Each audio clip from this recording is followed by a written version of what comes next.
Le marketing, c'est uniquement de la psychologie adaptée au business. Le but, c'est uniquement de répondre à la question comment est-ce que je peux donner envie à ma cible d'acheter mon produit. Pour ça, on utilise des biais cognitifs. Et dans cette vidéo, je vais t'en présenter 15 qui sont très utilisés dans le marketing et que tu vas pouvoir utiliser dans tes publicités. Avant de rentrer dans le vif du sujet, j'ai finalement décidé de couper cette vidéo en deux parce que c'était un petit peu trop long et un petit peu trop dodu. On va voir seulement la première partie dans cette vidéo et la deuxième partie la semaine prochaine. Salut, moi c'est Emeric. Si tu me connais pas, je suis le cofondateur et le CEO de l'agence Kikads. On aide les e-commerçants à scaler grâce à la publicité sur les réseaux sociaux, notamment sur Facebook, Instagram et TikTok, grâce à la créa et surtout grâce à une stratégie créative performante. J'utilise la majorité des biais cognitifs que je vais te présenter dans cette vidéo au quotidien chez Kikads pour produire des publicités performantes pour nos clients. Premièrement, on a l'effet de halo. L'effet de halo, c'est le fait de juger de la qualité d'un produit ou d'une personne grâce à des attributs préalablement jugés comme positifs. Plus clairement, c'est le fait de juger quelque chose sur la première impression. C'est pour ça que la première fois que vous montrez une publicité de votre marque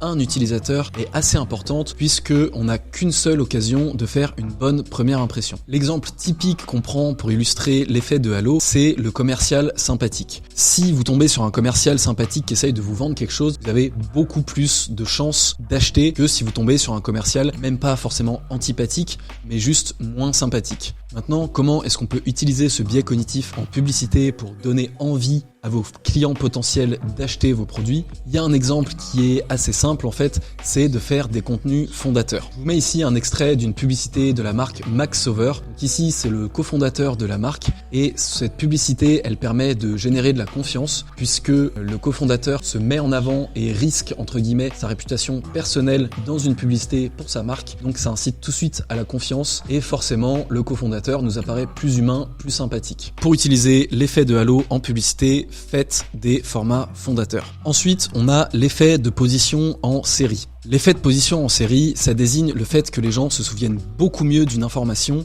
lorsqu'elle est placée tout au début ou tout à la fin d'un message. Cet effet de position en série, je l'ai notamment utilisé pour faire cette vidéo. C'est pas un hasard si j'ai mis l'effet de halo en premier, c'est parce que c'est un des plus utilisés et c'est un des plus performants. Si vous avez compris l'effet de position en série, vous savez aussi que le dernier biais cognitif que je vais vous présenter sera aussi un des plus importants. Donc restez bien jusqu'à la fin de cette vidéo. Du coup, en publicité, il y a deux façons très simples d'utiliser ce biais cognitif. La première, c'est d'être percutant dès le hook et d'utiliser un message qui va soit être retenu facilement, soit un message qui va directement plaire à votre cible parce que elle va soit résoudre son problème, soit elle va directement lui parler et s'adresser à lui de manière assez personnalisée. C'est notamment pour ça que les hooks où on désigne l'audience directement, par exemple si on dit je m'adresse à tous les fans de football, c'est pour ça que ces hooks là fonctionnent très bien parce que même si ils obtiennent généralement pas un très bon hook rate, il n'y a pas énormément de gens qui restent sur le début de la vidéo.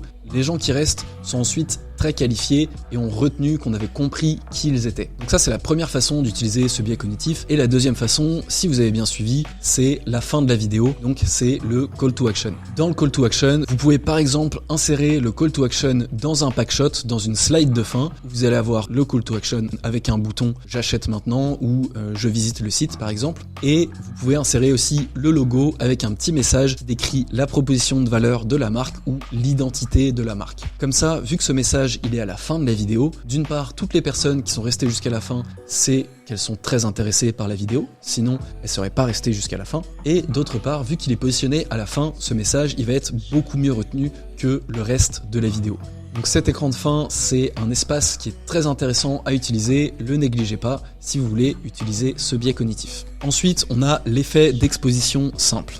L'effet d'exposition simple, c'est le phénomène qui fait que la probabilité d'avoir un sentiment positif à l'égard de quelque chose ou de quelqu'un augmente avec la répétition du message ou de la personne. Pour faire plus simple, plus vous voyez souvent la tête de quelqu'un, plus vous entendez souvent un message, plus vous allez penser que ce message est vrai et plus vous allez avoir de la sympathie pour cette personne. Ce biais cognitif, il est très important en marketing et en publicité sur les réseaux sociaux et on peut l'exploiter d'une manière très simple, c'est en augmentant la répétition des publicités. Si une personne voit votre publicité une seule fois et qu'elle connaît pas votre marque, elle aura très peu de chances d'acheter vos produits. Si cette même personne voit votre publicité 10 fois étalée sur 1 ou 2 mois, elle aura beaucoup plus de chances chances d'acheter votre produit parce qu'elle aura été soumise beaucoup plus de fois au même message, elle aura beaucoup mieux retenu et elle aura plus tendance à faire confiance à votre marque. Et d'ailleurs, je l'utilise énormément aussi, ce biais cognitif. C'est d'ailleurs pour ça que je répète tous les jours sur LinkedIn et toutes les semaines sur chaîne YouTube que la stratégie créa, c'est super important en publicité sur les réseaux sociaux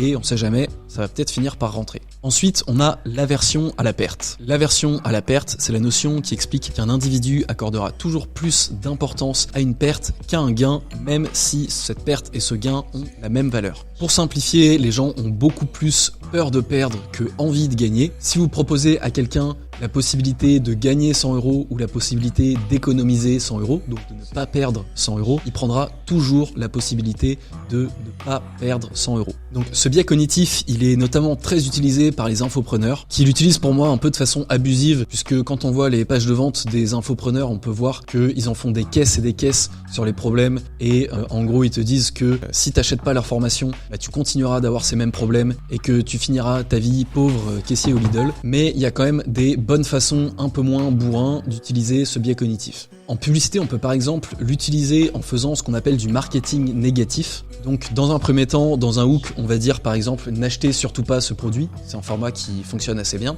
Et ensuite, on va donner des raisons en fait d'acheter le produit mais tourné d'une façon négative. Le fait de dire n'achetez pas ce produit, ça va attirer l'attention des utilisateurs parce qu'ils vont avoir l'impression d'éviter une arnaque. Donc de ne pas perdre d'argent. Ils vont forcément être intéressés, ensuite ils vont voir les arguments et potentiellement ça va leur plaire. Je vous mets du coup juste ici le hook d'une vidéo qu'on a fait chez Kikads pour notre client La Bourse aux Livres dans lequel on utilise ce biais cognitif. Ensuite on a l'effet d'ancrage. L'effet d'ancrage, c'est le fait d'utiliser une première information comme référence pour traiter une seconde information. Par exemple, lorsqu'Apple a sorti le premier iPhone, lors de la keynote de Steve Jobs, il a d'abord annoncé le prix auquel il pourrait vendre l'iPhone, donc c'était aux alentours de 2500 $, si je me souviens bien, parce qu'il l'a justifié en fait en utilisant toutes les fonctionnalités qu'avait l'iPhone que les autres téléphones n'avaient pas jusqu'à maintenant, comme quoi il y avait des applications, c'était un ordinateur plus un téléphone, etc., etc. Il a dit qu'il aurait pu vendre l'iPhone à 2500 $, mais qu'il avait choisi de le vendre à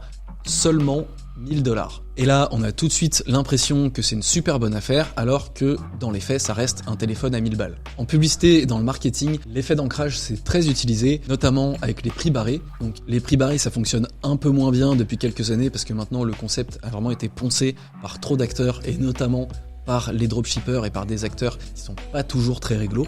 Donc celui-là précisément marche un petit peu moins bien, mais l'effet d'ancrage fonctionne toujours et est très utilisé en publicité. On peut notamment l'utiliser en comparant la valeur perçue d'un produit avec le prix affiché, et c'est notamment le cas de 900care. Je vous mets l'exemple ici d'une très bonne publicité qu'ils ont produite où ils affichent le prix qu'ils pourraient vendre leur produit, la valeur perçue du produit versus le prix auquel ils le vendent. Ensuite, on a un autre biais cognitif qui s'appelle l'effet de cadrage. L'effet de cadrage, c'est le fait que la façon de présenter une information influence la perception qu'on a de cette information. Selon comment vous présentez l'information et selon comment elle est entourée, elle sera perçue différemment par votre audience. Donc, je prends un exemple tout bête. Si un collégien rentre à la maison et dit à son père « j'ai eu 0 en maths », il risque de se faire engueuler. Alors que si il arrive à la maison et qu'il dit « je me suis fait agresser, je me suis fait voler mon téléphone et en plus j'ai eu un 0 en maths, c'est vraiment une journée de merde », je pense qu'il va pas se faire engueuler, ou en tout cas pas autant que dans la première situation. Comment on utilise l'effet de cadrage en publicité? Exactement de la même façon. Par exemple, on va présenter un bénéfice et ensuite seulement on va accompagner ce bénéfice de la caractéristique qui lui est associée. Pourquoi est-ce que mon produit t'apporte tel bénéfice? Eh bien parce qu'il a cette caractéristique-là. Alors que si vous disiez uniquement mon produit va t'apporter tel bénéfice, le message aurait beaucoup moins de poids parce qu'il n'est pas justifié, parce qu'il n'est pas accompagné, parce qu'il n'est pas cadré en fait par la fonctionnalité, par la caractéristique qui induit ce bénéfice. Le biais cognitif suivant, c'est l'effet IKEA. L'effet IKEA, c'est le fait que les consommateurs accordent une valeur qui est démesurée aux produits qu'ils ont partiellement créés, qu'ils ont aidé à créer et qui sont personnalisés pour eux. Donc pourquoi il s'appelle l'effet IKEA? Tout simplement parce que IKEA, ils vendent des meubles pas chers, des meubles bon marché, mais quand vous avez galéré à monter votre meuble IKEA en 3 heures alors qu'il y avait marqué 30 minutes sur la notice, vous êtes très content de l'avoir, vous êtes très content de l'avoir monté et ce meuble, il a une valeur symbolique pour vous. Ce biais cognitif, il est super utilisé notamment aux États-Unis dans le marketing et dans la publicité en ligne et notamment via des quiz. Donc ces quiz, souvent, c'est des quiz de personnalisation.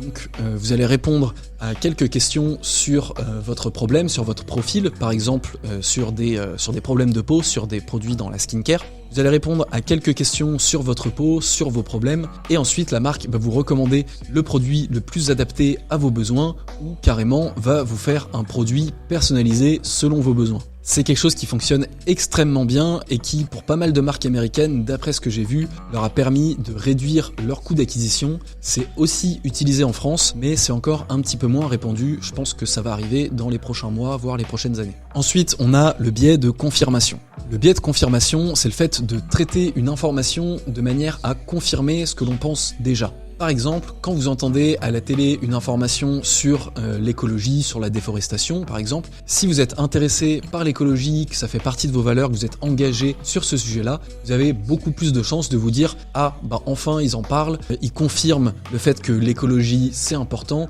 maintenant les gens vont réagir, les gens vont se bouger ». Alors que si, dans le sens inverse, vous êtes climato-sceptique et que vous pensez que l'écologie c'est pas si important que ça, bah ça va venir confirmer pareil ce que vous pensez, puisque vous allez penser « Ah, c'est encore ces écolos qui nous gavent à la télé, ils sont partout, de toute façon ce message c'est un mensonge et ça confirme exactement ce que je pensais, donc ça me renforce dans mon idée que l'écologie c'est pas important ». Donc en marketing c'est évidemment très utilisé, il n'y a pas un exemple précis d'une publicité, comment on l'utilise, mais ce qu'il faut retenir, c'est qu'il faut vraiment connaître votre audience sur le bout des doigts. C'est pour ça que j'ai placé ce biais cognitif en tout dernier, parce que c'est certainement un des plus importants. Il faut connaître votre audience. Si vous connaissez bien votre audience, vous pourrez jouer sur ce biais de confirmation en donnant des informations d'une façon neutre, mais qui vont quand même confirmer ce que pense votre audience. Donc vous pouvez jouer là-dessus, mais uniquement si vous connaissez très très bien votre audience. C'est pour ça que c'est très important d'analyser son audience, d'analyser ses avis clients